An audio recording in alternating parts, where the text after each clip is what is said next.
بسم اللہ الرحمن الرحیم اللہم صلی علی محمد و آلہ طیبین الطاہرین۔ آج ہم جس دور سے گزر رہے ہیں یہ وہی دور ہے کہ جس کے بارے میں معصوم علیہ السلام نے یہ فرمایا تھا کہ ایک وقت ایسا آئے گا کہ ہمارے چاہنے والے، ہمارے محب اس طرح سے ٹوٹ جائیں گے کہ جیسے ٹھیکری ٹوٹ جاتی ہے، یعنی اس طرح سے نہیں ٹوٹیں گے کہ جیسے شیشہ ٹوٹ جائے، شیشہ ٹوٹ کے پھر جڑ سکتا ہے لیکن ٹھیکری جو کہ ریزہ ریزہ ہو جاتی ہے اس طرح سے ٹوٹ جائیں گے، بکھر جائیں گے۔ یعنی ذہنی اتحاد، علمی اتحاد معصوم علیہ السلام فرماتے ہیں کہ ایک طرح سے ان کے مفہوم یہ ہے فرمان کا کہ علمی اعتبار سے اتنے اختلافات ہو جائیں گے آپس میں، تو واقعاً ہم اسی دور سے ہی گزر رہے ہیں۔ اور اب یہ جو آج کل سوشل میڈیا پہ ایک قسم کی بحث چل رہی ہے، اس حوالے سے ہر بندے کا فرض بنتا ہے کہ وہ اس میں حقیقت تک پہنچنے کی کوشش کرے اور اپنے اندر اتنی بصیرت پیدا کرے کہ حق بات کہہ سکے اور حق کا ساتھ دے سکے۔ تو سب سے پہلے یہ کہ جو بھی شخصیت منبر سے کچھ کہے، اگر آپ اس پر اعتماد کرتے ہیں تو ممکن ہے کہ ایک انسان 90% اپنے عقائد میں ٹھیک ہو، 10% وہ کسی پریشر کی وجہ سے یا کسی بھی مسئلے کی وجہ سے وہ اپنے عقیدے سے کچھ انحراف کی طرف چلا جائے، تو اس کو مکمل طور پہ غلط نہ سمجھا جائے، اس کی پوری شخصیت کو ڈیگریڈ نہ کیا جائے۔ ہمارے معاشرے میں یہ ہوتا ہے کہ ایک چیز اگر کسی کے منہ سے ایک جملہ نکل گیا ہے، اس ایک جملے کو لے کے اس کی پوری شخصیت کو تباہ کر کے اس کو بالکل جا کے شمر کی لائن میں کھڑا کر دیتے ہیں۔ یہ چیز غلط ہے۔ ہاں البتہ وہ جو ایک جملہ نکلا ہے وہ مسلمات کے خلاف نہیں ہونا چاہیے، مسلمات دین کے خلاف نہیں ہونا چاہیے، البتہ وہ ایک ایسا ایک اپنی سوچ ہے، اپنا نظریہ ہے، اگر اس کو کوئی عالم پیش کر رہا ہے تو اس میں اس حد تک نہیں جانا چاہیے کہ انسان اس کو بالکل ہی کفر کے راستے پہ لا کے کھڑا کر دے کہ بس اب یہ اس دین سے ہی نکل گیا ہے۔ تو آپ سب سمجھ رہے ہوں گے کہ میں کیا کہنا چاہ رہی ہوں، کہ ایک بات جو کی گئی ہے ایک بہت مشہور عالم کی طرف سے کہ منبر جو ہے ہمیں اس لیے ملا ہے کہ صرف ہم اس پہ گریا کریں اور مصائب کا ذکر کریں اور صرف اسی یزید کا تذکرہ کریں جو 61 ہجری والا یزید تھا۔ تو یہ چیز جو ہے یہ قابل قبول نہیں ہے۔ یہ بیان کرنے والے کو اپنے اس بیان پہ غور کرنا چاہیے کہ ایسا ہرگز نہیں ہے۔ اگر ہم یہ سمجھ لیں کہ منبر ہمیں اس لیے ملا ہے کہ بس اسی واقعہ کا ہی ذکر کریں، تو پھر اس حدیث کو ہم کہاں لے کے جائیں گے جو ہر خاص و عام نے نقل کی ہے اپنی کتاب میں، انا لقتل الحسین حرارتن، کہ حسین علیہ السلام کی شہادت میں ایک حرارت ہے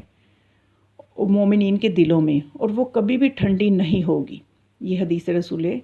مقبول صلی اللہ علیہ وآلہ وسلم جس کو سب ممبروں سے نقل کرتے ہیں۔ اگر ہم نے جمود کا شکار ہونا ہے، صرف ہم نے مصائب پہ گریا کرنا ہے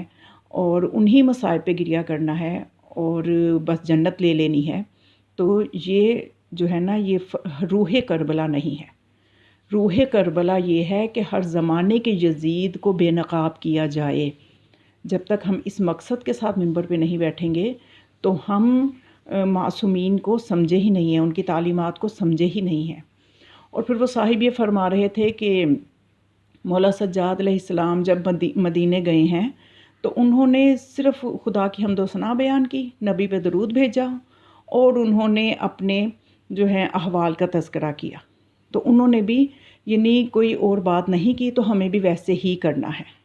تو یہ صاحب خود ہی اپنی بات کہہ کے ہی پھنس جاتے ہیں، یہ غور نہیں کرتے کہ مولا سجاد علیہ السلام نے جب مدینے آ کے خطبہ دیا ہے تو انہوں نے حمد و ثنا کے بعد نبی کریم صلی اللہ علیہ وآلہ وسلم پر درود کے بعد انہوں نے اپنے مصائب کا کیوں ذکر کیا ہے؟ وہ اسی لیے کیا ہے کہ اس وقت کی سب سے بڑی مصیبت ہی یہی تھی، اس وقت کا سب سے بڑا ظلم ہی یہی تھا، تو آپ نے اسی کو ہی بیان کرنا تھا نا۔ ہاں اگر مولا سجاد علیہ السلام حمد و ثنا اور درود کے بعد صرف فضائل بیان کر دیتے، کوئی مصیبت بیان نہ کرتے کہ ہمارے ساتھ کیا ہوا، یا بیبیاں جب اپنے نانا کے روزے پہ پہنچتی ہیں وہ مخدرات وہاں جا کے ایک ایک ظلم کو بیان کرتی ہیں، تو یہی تو اس چیز کا درس ہے کہ اس وقت کی کربلا وہی تھی، اس وقت کا سانحہ وہی تھا، اس کو بیان کیا،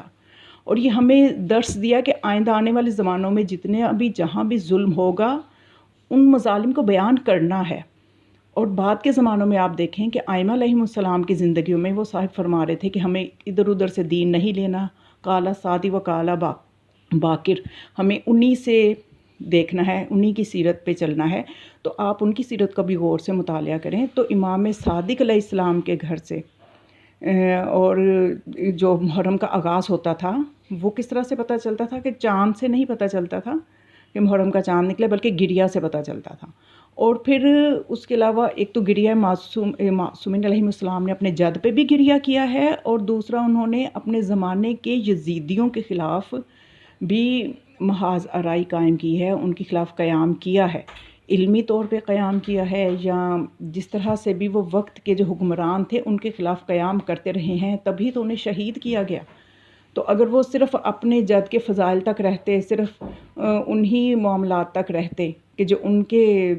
جو معاملات تھے جو ان کے خاندان کے ساتھ ہوئے تھے وہیں تک لوگوں کو بھی رکھتے، تو پھر وہ کسی کو کیا ضرورت ہے انہیں شہید کرنے کی، کیونکہ وہ وقت کے جو ظالم حکمران تھے ان کے خلاف وہ قیام کرتے تھے، ان کا جو شرعی وظیفہ تھا اس کو وہ انجام دیتے تھے۔ تو اسی لیے تو پھر وہ جو وقت کے حکمران ہوتے تھے ان کی آنکھوں میں ان کی وہ شخصیات ان کی آنکھوں میں چبھتی تھیں، تو وہ ان کو شہید کروا دیتے تھے۔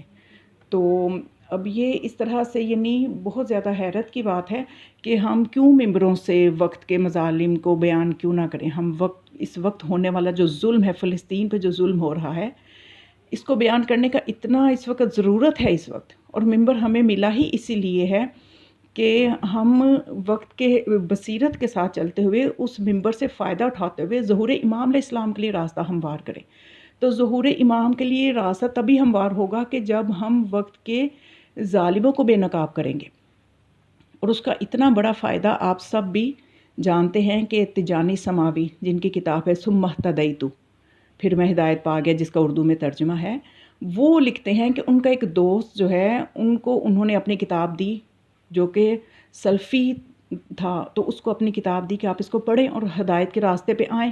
تو وہ دوست نے اگلے کچھ عرصے کے بعد جب انہوں نے پوچھا، وہاں گئے اس کے پاس، تو اس نے کہا کہ میں نے تو کتاب کو نہیں پڑھا۔ تو انہوں نے کہا کہ کیوں نہیں پڑھا؟ انہوں نے کہا کہ اس لیے نہیں پڑھا کہ میں آپ کی کتاب پڑھے بغیر ہی شیعہ ہو گیا ہوں۔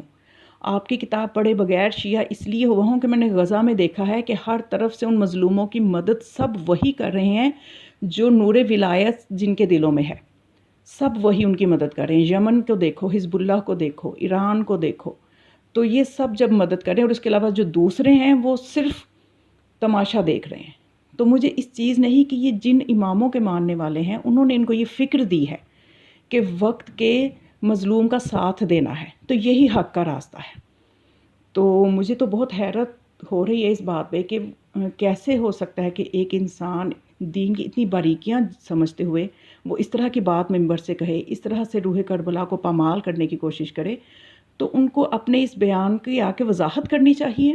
تاکہ قوم مایوسی کی طرف نہ جائے۔ اور ایک اور صاحب، میں نام نہیں لے رہی کیونکہ آپ سب جانتے ہیں، وہ یہ فرماتے ہوئے نظر آ رہے ہیں کہ حسینیت کیا ہے اور یزیدیت کیا ہے۔ یہ چیزیں یعنی ابھی انہیں خود ہی اس چیز میں وہ کنفیوز ہیں کہ انہیں حسینیت اور یزیدیت کا ہی فرق پتہ نہیں ہے۔ تو مجھے یہ سمجھ نہیں آ رہی ہمارے اتنے